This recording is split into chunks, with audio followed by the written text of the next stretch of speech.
heure avec Afida Turner, j'aurais pu être élue présidente. Lors de notre passage à Dubaï, la chanteuse nous a reçus dans son appart pour faire le point. Sa candidature à la présidentielle de 2022, le coronavirus, la télé-réalité. Ses prises de position sont tranchées, son franc-parler, intact. Je me suis présentée grâce à Cyril Hanouna et j'ai pris mon rôle assez sérieusement. Mais quand j'ai vu ce qui s'est passé à Washington, j'aime les gens qui assument ce qu'ils pensaient qui ont décès, mais c'est allé trop loin. Il y a quand même eu 5 morts et toute la magouille qu'on a pu suivre en direct sur Trump. Tout ça a complètement ôté le côté sympa de ma candidature. Oui, lors de sa première élection, j'avais l'intime conviction qu'il allait passer. J'étais la seule à croire en lui. Tout le monde a reconnu après coup que j'avais fait une analyse parfaite. Moi, j'aime la personne. Ce n'est pas un raciste contrairement à ce qu'on croit. Aux États-Unis, il est soutenu par de nombreux blacks. Biden, c'est la poubelle d'Obama. Il a été vice-président, il n'a rien fait. Lorsqu'il y a eu les gilets jaunes, en France, je me suis sentie super concernée, car j'ai été comme eux. Quand j'ai débuté, je travaillais au Forum des Halles, j'étais dans la même situation. Il me restait 200 balles pour finir le mois. Ça m'a révolté et j'ai trouvé bizarre que les politiques aient laissé défoncer les Champs-Élysées, casser le Focus au lieu de leur donner 200 €.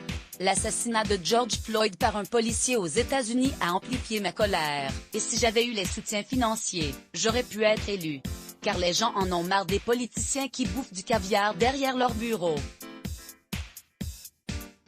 Je ne crois pas du tout à cette histoire. J'ai très peur d'un coup d'État mondial. Le peuple va se rebeller. Oui, ce virus existe, mais on ne peut pas plomber l'économie mondiale. On veut contrôler la population. Je pense que tout ça est programmé. Certainement pas. Je ne pense pas que ça deviendra obligatoire. Il y a quand même les droits de l'homme aux États-Unis. On n'a pas le droit de forcer les gens. Ils t'injectent le virus, 8 sages-femmes en sont mortes aux États-Unis, sick. Pour les personnes âgées, à plus de 80 ans, why not, mais pas moi. Je ne suis pas une clocharde comme les candidats de télé-réalité à Los Angeles, tout a fermé. La salle de sport, ce qui est un très gros problème pour moi, les studios d'enregistrement, les Beverly Hills Hotels, les bars. Donc je suis partie à Miami où j'ai un appartement et tout est encore ouvert, à part les clubs. Puis je suis allée à Saint-Barth pour fêter mon anniversaire le 22 décembre. Et puis à Dubaï pour un rendez-vous business. Prochaine étape, les Maldives. Il ne se passe plus rien dans la musique en ce moment, plus de concerts, plus d'enregistrements, plus de télé, plus de promos. J'ai mon 2e livre en revanche qui est terminé. Je l'ai écrit moi-même. 200 pages écrites à la main. Je l'ai envoyé à mon éditeur. Je parle de mon parcours à Hollywood.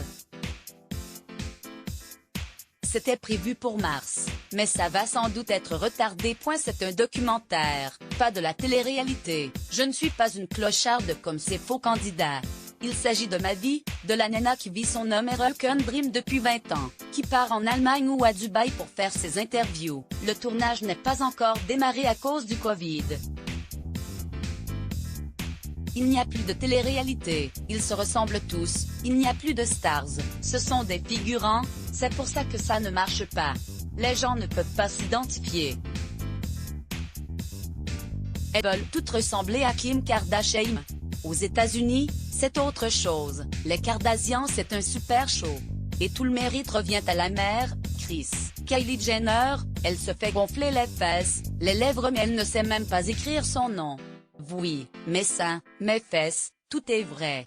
J'ai été beaucoup attaquée, mais je poste des vidéos où je ne suis pas maquillée, pas coiffée, je suis nature. On me dit que je suis plus belle en vrai qu'à la télé.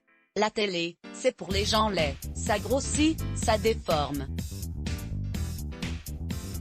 J'ai quand même 44 balais et j'ai toujours des jambes de Barbie. J'ai commencé le sport après 35 ans, marche, Zumba, 1h30 par jour, mais je mange beaucoup, burgers et pâtes, pour conserver mes fesses et mes seins. Si je mange des salades, je perds mes formes. À 44 ans, je veux être maman. Je reçois beaucoup de messages d'amour. Très peu d'insultes. Pourquoi les gens pourraient insulter les stars sur Twitter? Moi, je leur réponds. Mais c'est dramatique ce qui se passe aujourd'hui, c'est Love Story 2021, c'est Big Brother. Tout se passe sur les réseaux, les gens ne draguent plus, ne baisent plus. Être maman. Il va falloir y penser, j'ai 44 ans, ça suffit. La Dolce Vita. 1. 22 décembre 1976. Naissance de Afida Messaï dans le Pas-de-Calais. Une enfance difficile ponctuée par le décès de sa maman à 2 ans. 2. 2002. Remarquée en tant que chanteuse par les casteurs de Love Story, elle intègre la 2e saison du programme sous le nom de Leslie. 3. 2007. Elle épouse le fils unique d'Iketina Turner, Ronald Turner, d'Irony. 4. 11 janvier 2021. Afida renonce à se présenter à l'élection présidentielle française de 2022. Propos recueillis par Leslie.